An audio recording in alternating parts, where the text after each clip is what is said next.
जय भीम साथियों, आपके अपने YouTube चैनल में मुकेश प्रोएक्टिव मोटिवेशनल में आप सबका स्वागत है। दोस्तों, आज हमारे लिए जो उस महान आत्मा को भावपूर्ण श्रद्धांजलि देने का दिन है जिन्होंने हमारे देश के लाखों करोड़ों दबे कुचले उन ऐसा लोगों के लिए जो अपने जीवन का बलिदान दे दिया था। बाबा साहब का जो परिनिर्वाण दिवस है उसके ऊपर आज हमारे यहाँ पर जो जुई के डॉक्टर अंबेडकर भीमराव अंबेडकर जो भवन है उसके अंदर पधारे हैं एडवोकेट सुनील मुलोदिया जी और तेजवीर जी काकरोली से, जो कि इनका अपना भी एक सामाजिक संगठन है अंबेडकर जी के नाम से। तो मैं चाहूँगा कि जो अपने तेजवीर जी हैं वो बाबा साहब के बारे में वो अनछुए पहलुओं से हमें अवगत करवाएं जो कि हमारे युवाओं के लिए प्रेरणा का स्रोत बन सके।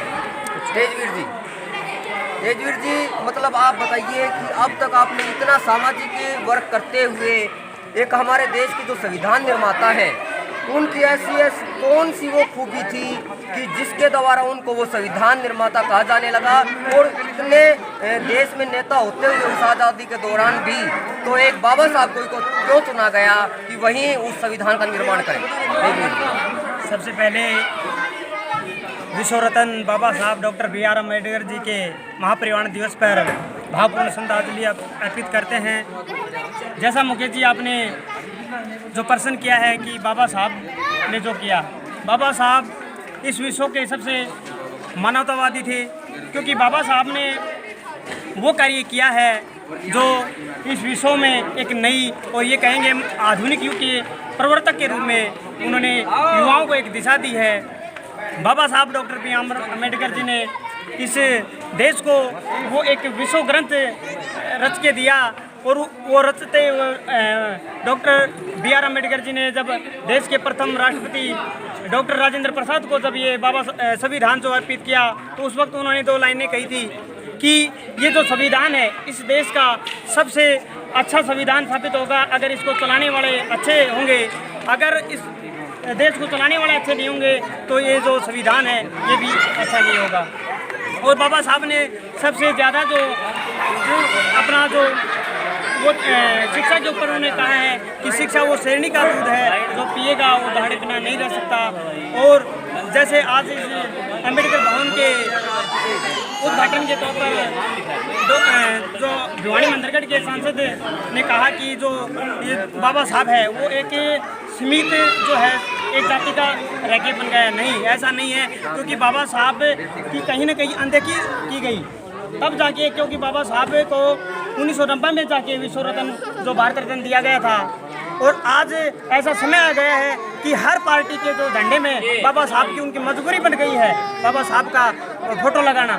इसलिए ऐसा नहीं है, क्योंकि कभी वो महापुरुष किसी एक जाति या एक समुदाय के नहीं होते हैं, वो तो पूरे विश्व की धरोहर होते हैं, और हम सभी को उनका मान सम्मान करना चाहिए। और उन्होंने ज़्यादा से ज़्यादा जो शिक्षा और हर समुदाय को उठाने के लिए जो कार्य किया, और एक ही कार्य है शिक्षा। शिक्षा के माध्यम से ही हम अपने देश का नाम रोशन कर सकते हैं।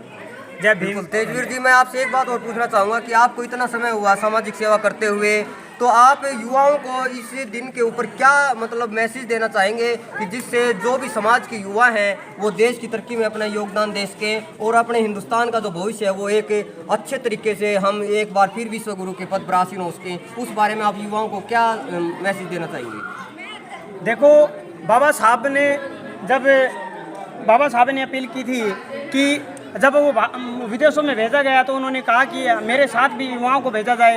तो उस वक्त बाबा साहब के साथ में जो 20 युवा उनके साथ में गए थे और उच्च शिक्षा प्राप्त करके उनमें से 10 तो वहीं एडजस्ट हो गए और कुछ आए वो कोई किसी की गोद में बैठ गए। लेकिन बाबा साहब ने क्योंकि वो पूरे विश्व को और उस विश्व में जो वो समुदाय जो जिनको मतलब जो अधिकार नहीं दिए थे उन अधिकारों की आवाज़ उठाई, और इसी कारण आज पूरा जो देश है बाबा साहब को विश्व रत्न संविधान निर्माता के नाम से जानता है।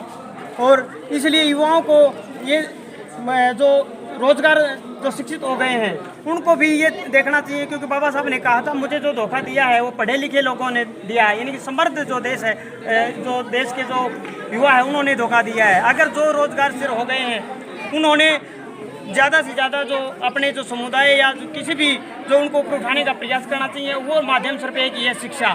क्योंकि शिक्षा से अगर जो रोजगार प्राप्त कर लेगा वो अपने परिवार को भी और अन्य समुदाय को भी ऊंचा उठा लेगा। इसलिए शिक्षा पर ज़्यादा से ज़्यादा हमारा फोकस होना चाहिए। धन्यवाद तेजवीर जी। तो दोस्तों देखिए, आपने ये पूरा जो कि एक सामाजिक कार्यकर्ता हैं तेजवीर जी, और इन्होंने आपको बताया बाबा साहब के विचारों के बारे में पूरी डिटेल से।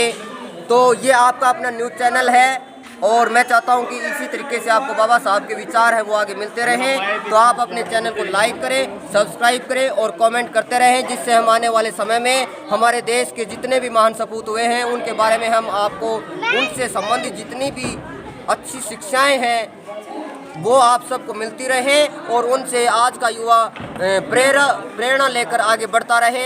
तो एक बार फिर मैं चाहूँगा आप सबका धन्यवाद कि आप थैंक यू।